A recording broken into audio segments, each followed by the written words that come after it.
إن الحمد لله نحمده ونستعينه ونستغفره ونعوذ بالله من شرور أنفسنا ومن سيئات أعمالنا من يهدي الله فلا مضل له ومن يضلل فلا هادي له وأشهد أن لا إله إلا الله وحده لا شريك له وأشهد أن محمدا عبده ورسوله وبعد أعوذ بالله من الشيطان الرجيم بسم الله الرحمن الرحيم يا أيها الذين آمنوا اتقوا الله حق تقاته ولا تموتن إلا وأنتم مسلمون وبعد يا أيها الناس اتقوا ربكم الذي خلقكم من نفس واحدة وخلق منها زوجها وبث منهما رجالا كثيرا ونساء واتقوا الله الذي تساءلون به والأرحام إن الله كان عليكم رقيبا وقال يا أيها الذين آمنوا اتقوا الله وقولوا قولا سديدا يصلح لكم أعمالكم ويغفر لكم ذنوبكم ومن يطع الله ورسوله فقد فاز فوزا عظيما وبعد وقال النبي صلى الله عليه وسلم فإن خير الحديث كتاب الله وخير الهدي هدي محمد صلى الله عليه وسلم وشر الأمور محدثاتها وكل محدثة بدعة وكل بدعة ضلالة وكل ضلالة في النار وبعد رب اشرح لي صدري ويسر لي أمري واحلل عقدة من لساني يفقهوا قولي أما بعد. ہر قسم کی تعریف اللہ رب العزت کے لیے ہے جو تمام جہانوں کا پالنے والا ہے، اور درود و سلام ہو ہمارے پیارے نبی محمد رسول اللہ صلی اللہ علیہ وسلم پر۔ الحمدللہ پچھلے 3 لیکچر سے ہم جو ہے قبر کے تعلق سے علم حاصل کر رہے تھے کہ ایک انسان کی جب موت ہوتی ہے تو کیسے ہوتی ہے، فرشتے روح کیسے نکالتے ہیں، مومن کی روح اور کافر کی روح، پھر اس روح کو لے کر وہ آسمانی دنیا میں جاتے ہیں، پھر ان کا کیا معاملہ ہوا تھا یہ ہم نے دیکھا تھا دوسرے لیکچر میں۔ پھر اس کے بعد تیسرے لیکچر میں ہم نے دیکھا کہ ان کی روحوں کو جب جسم میں واپس لوٹایا جاتا ہے قبر کے اندر، جو کہ ہم کو نظر نہیں آتا ہے، قبر کے اندر آپ کھودیں گے تو مٹی اور ہڈیاں ملیں گی، یہ غیب کے چیزوں میں سے ہے، اور ہمارا ایمان ہے غیب پر کہ اللہ تعالیٰ نے قرآن میں اور اللہ کے رسول صلی اللہ علیہ وسلم نے جو صحیح احادیث میں بیان کیا ہے، جسے ہم نے نہیں دیکھا ہے لیکن اس کی تصدیق قرآن اور حدیث کرتی ہے تو ہم اس پر ایمان لاتے ہیں۔ تو یہ برزخ میں معاملہ ہونے والا ہے، جب روحیں ان کی لوٹا دی جائیں گی تو اندر ان کے ساتھ کیا کیا معاملہ ہونے والا ہے۔ شروعات یہیں سے ہو چکی، پچھلے والے درس میں ہم نے دیکھا تھا کہ جنت یا جہنم کا جو معاملہ ہے، یعنی جو ہمارا آخری ٹھکانہ ہے، اس کا فیصلہ قبر میں ہی کر دیا جاتا ہے۔ قبر میں ہی ایک انسان کو پتہ چل جاتا ہے کہ اس کا معاملہ صحیح ہے، درست ہے، آگے وہ جنت میں جانے والا ہے، یا معاملے میں بگاڑ ہے، وہ کفر پر ہے یا بے ایمانی پر ہے یا دین سے دور ہے یا اللہ اس سے ناراض تھا۔ اب اس کا معاملہ قبر میں ہی طے ہو جاتا ہے کہ وہ جہنم میں جانے والا ہے۔ تو یہ دونوں چیزیں ہم دیکھ چکے تھے۔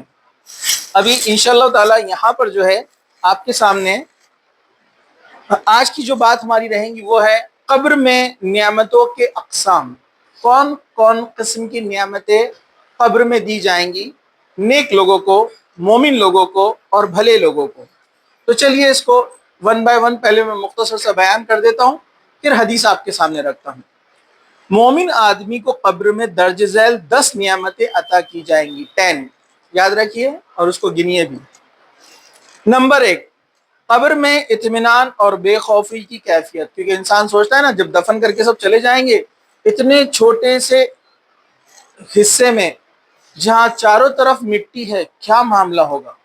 آپ کو دفن کیا، آپ کے اوپر مٹی ڈال دی اور سب لوگ وہاں سے چلے گئے۔ آپ سوچو، آپ کبھی لیٹتے وقت، رات میں سوتے وقت کبھی آپ سوچئے، سمپل سا چادر کو اپنے سر پر ڈال دیجئے، بلینکٹ جو ہوتی ہے، اور آپ سوچئے کہ آپ کو دفن کر کے لوگ چلے گئے، کیا معاملہ ہوگا۔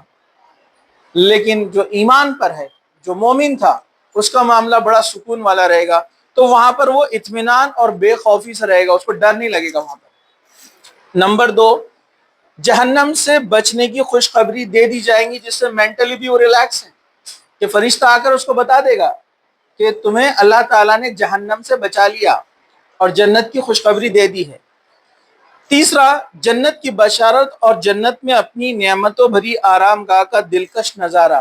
بلکہ ایک کھڑکی کھولی جاتی ہے، ایک دروازہ کھولا جاتا ہے، اس میں سے اس کو بتایا جاتا ہے کہ جنت میں تمہارا گھر یہ رہے گا۔ آگے چلیے، چوتھا، جنت کی نعمتوں سے مستفید ہونے کے لیے جنت کی طرف ایک دروازہ کھول دیا جاتا ہے، جو پہلے میں نے ذکر کیا۔ پانچواں، جنت کے بستر اور جنت کے لباس، اس کو ایسے بستر پر آپ وہاں جب رہیں گے قبر کے اندر، انشاءاللہ تعالی اللہ سب کا معاملہ ہمارا ایسے ہی کرے، تمام مسلمانوں کا، کہ جو لوگ ایمان پر تھے، جن کا معاملہ صحیح درست ہو گیا، وہ ایک ایسے بستر پر سوئیں گے جو جنت سے بھیجا گیا ہے، اور ایک اوڑھنا اوڑھیں گے جو جنت سے ہے۔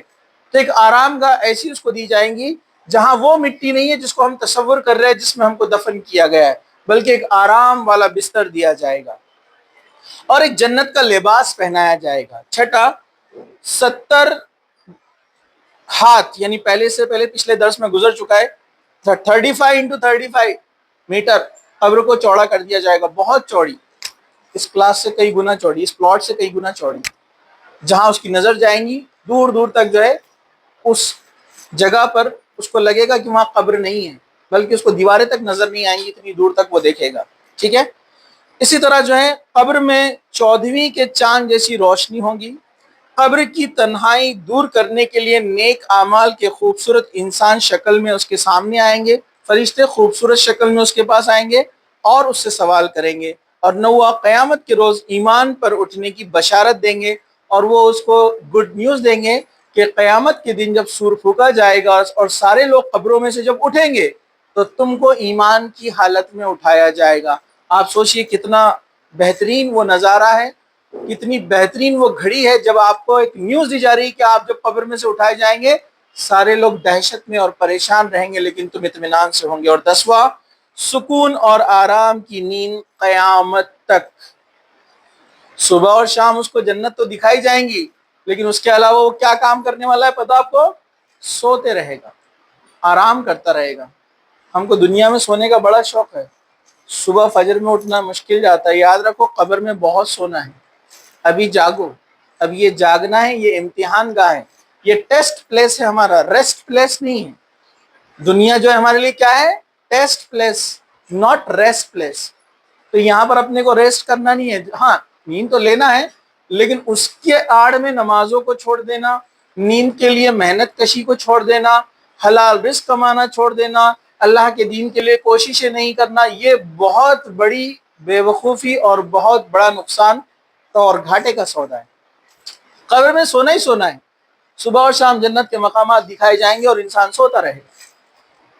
اب اس کا تعلق دنیا سے کٹ گیا، اب کوئی محنت مزدوری نہیں ہے، اب کوئی آزمائش نہیں ہے، کوئی دنیا کے جھمیلے اور ٹینشن نہیں ہے، اب وہ قیامت تک سوتا رہے گا آرام سے۔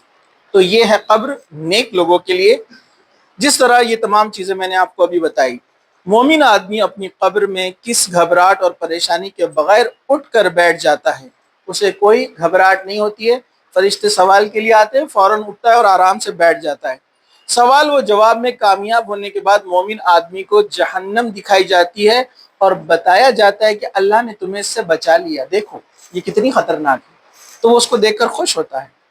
جنت کی طرف اس کو بتایا جاتا ہے کہ جنت میں تمہارا گھر یہ ہے، تمہارا محل یہ ہے، جس کو دیکھ کر وہ انسان خوش ہوتا ہے، اللہ کا شکر ادا کرتا ہے جنت کا مقام دیکھنے کے بعد، اور وہاں بھی اللہ کا شکر ادا کرتا ہے کہ جہنم سے اللہ تعالیٰ نے اسے بچا لیا۔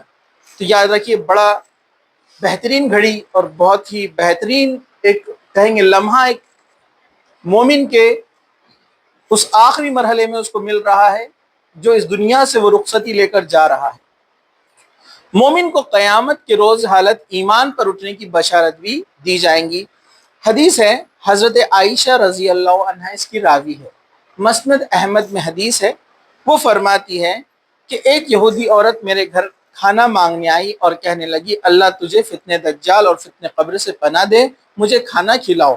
حضرت عائشہ کہتی ہے میں نے اسے روک لیا حتیٰ کہ رسول اکرم صلی اللہ علیہ وسلم تشریف لے آئے۔ میں نے عرض کیا، یا رسول اللہ صلی اللہ علیہ وسلم، یہ یہودی عورت کیا کہہ رہی ہے؟ آپ صلی اللہ علیہ وسلم نے فرمایا، کیا کہتی ہے؟ میں نے عرض کیا، یہ کہتی ہے کہ اللہ تجھے فتنہ دجال اور فتنہ قبر سے بچائے۔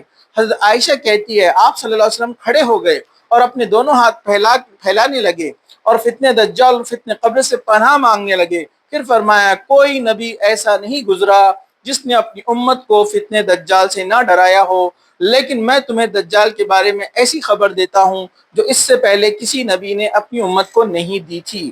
وہ یہ ہے کہ دجال کانا ہوگا۔ ایک تو عذاب قبر کا ذکر آیا، مطلب یہودیوں کے پاس بھی دجال کا اور عذاب قبر کا تذکرہ ان کی کتابوں میں موجود تھا، تبھی تو آ کر اس نے مانگا تھا کھانا اللہ کے نام سے دو، اللہ تمہیں بچائیں گا عذاب قبر سے، کیونکہ وہ اہل کتاب تھے۔ لیکن وہ لوگ جو اللہ کے رسول پر ایمان لائے ان کے لیے بشارت ہے جنت کی۔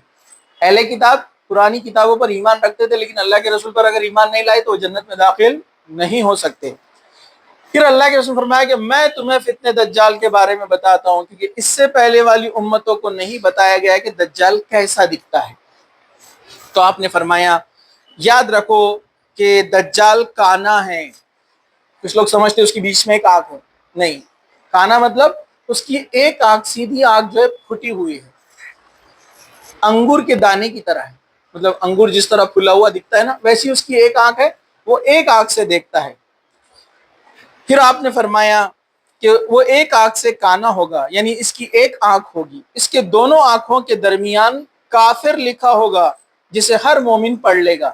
دونوں آنکھ، ایک آنکھ پھٹی ہوئی ہے، ایک آنکھ سلامت ہے، اور بیچ میں لکھا ہوا ہے کافر، کافر، کفر اس کے یہاں پر لکھا ہوا ہے۔ ایک بچہ ہے، سر بولے وہ ہم انگلش میڈیم کے، ہم کیسا پہچانیں گے دجال آ کے؟ تو اللہ کے رسول نے فرمایا ہر مومن، جو مومن رہے گا وہ پڑھ لے گا اس کو۔ تو انگلش میڈیم کے بھی تو قرآن تو پڑھتے ہوں گے نا، کافر، ٹھیک ہے، اوکے، نہیں پڑھتے تو بڑا مسئلہ بھی ہے۔ ویسے جو مومن ہوگا اس کو آسانی سے پڑھ لے گا، ورنہ جس کو عربی بھی آتی ہوگی، عربی کا ماہر بھی ہوگا لیکن ایمان پر نہیں ہوگا، وہ اس کو نہیں پڑھ پائے گا، تو اس کے یہاں پر کافر لکھا ہوا رہے گا، کفر۔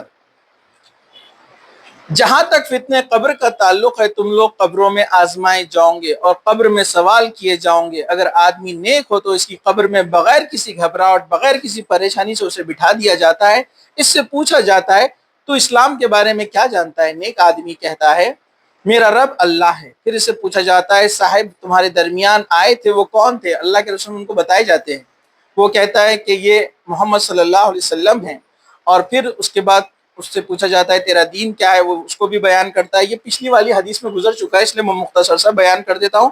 پھر اس سے پوچھا جاتا ہے کہ تم نے یہ سب کہاں سے معلوم کیا؟ تو اس سے کہا جاتا ہے کہ وہ شخص جواب دیتا ہے کہ میں نے اللہ کی کتاب میں یعنی قرآن میں پڑھا تھا، ٹھیک ہے، یہ معاملہ اس کے ساتھ ہوتا ہے۔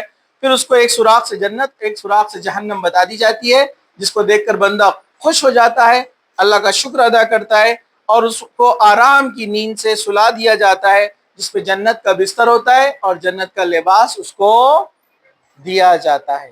سب لوگ ذرا دھیان سے دیکھیے۔ چلیے ہم آگے بڑھتے ہیں۔